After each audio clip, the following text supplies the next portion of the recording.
Hello everybody, welcome again. Hope you are well, hope your families are well and you're all keeping safe.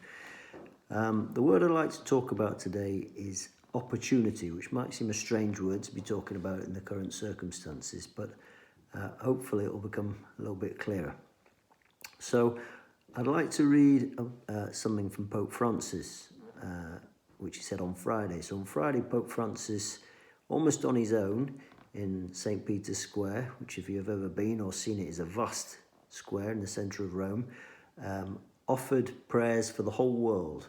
And it was really a moving moment to see the Pope there praying, really in conversation with God, face to face, begging God for his mercy for the whole world. But he said many things, but one of them was about opportunity, and I'd like to just read that to you to start with.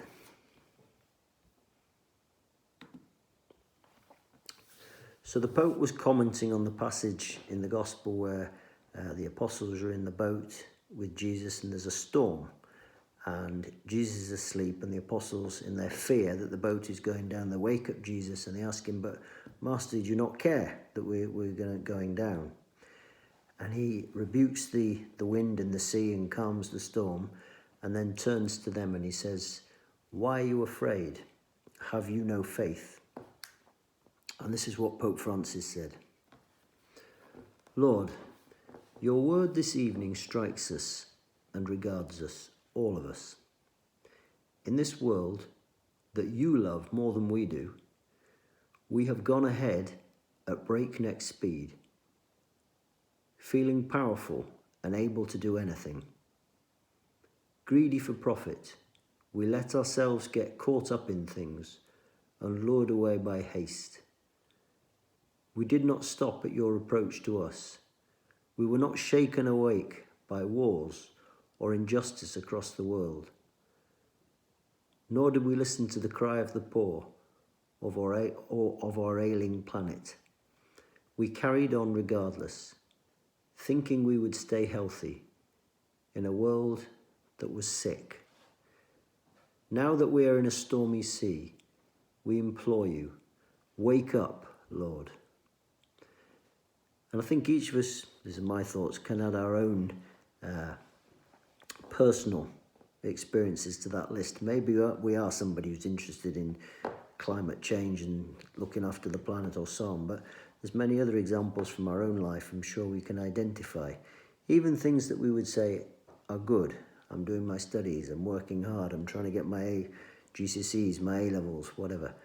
But ultimately, am I doing it for selfish reasons? Am I doing it for myself so that I become an important person, a rich person? Or am I doing it out of love? The Pope goes on, "Lord, you are calling to us, calling us to faith, which is not so much believing that you exist, but coming to you and trusting in you. This Lent, your call reverberates urgently. Be converted. Return to me with all your heart. You are calling on us to seize this time of trial as a time of choosing. It is not the time of your judgment, but of our judgment. A time to choose what matters and what passes away. A time to separate what is necessary from what is not. It is a time to get our lives back on track with regard to you, Lord, and to others. And we can look to so many exemplary companions for the journey who, even though fearful, have reacted by giving their lives." The Pope there goes on to list all those people who in our times now are helping people, doctors, nurses, teachers even, everybody, all those people working in supermarkets, people who are offering their services to in one way or another. So that's why I say it's a time of opportunity. It's really a moment to ask ourselves what matters. Why am I doing the things I do? Why is it worthwhile to put in all these effort to try and study at home? Why is it worth what am I looking for? As we started, you would have heard the music playing. And that was our first contribution offered by one of our students, Joshua Ladocero in Year 10. Big thank you to you, Joshua. Something that he's been practicing on the organ, which he actually recorded on his keyboard and sent to us yesterday. So if you remember yesterday, I invited everybody to share their contributions, thoughts, readings, poems, music, anything that you think would be helpful. So big thanks to Joshua for being our first contributor.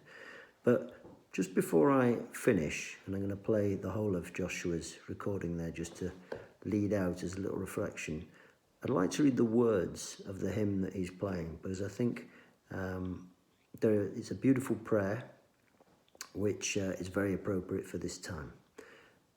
Just to remind ourselves, let's keep that question open in our hearts. What do I really want? What is enough? Is it enough building my life just for me? Or am I made to build and give my life for the service of others? So these are the words. Love divine or love's excelling, joy of heaven to earth come down. Fix in us thy humble dwelling, all thy faithful mercies crown. Jesus, thou art all compassion, pure unbounded love thou art. Visit us with thy salvation, enter every trembling heart. So see you tomorrow, folks, and take care, look after your family, stay well.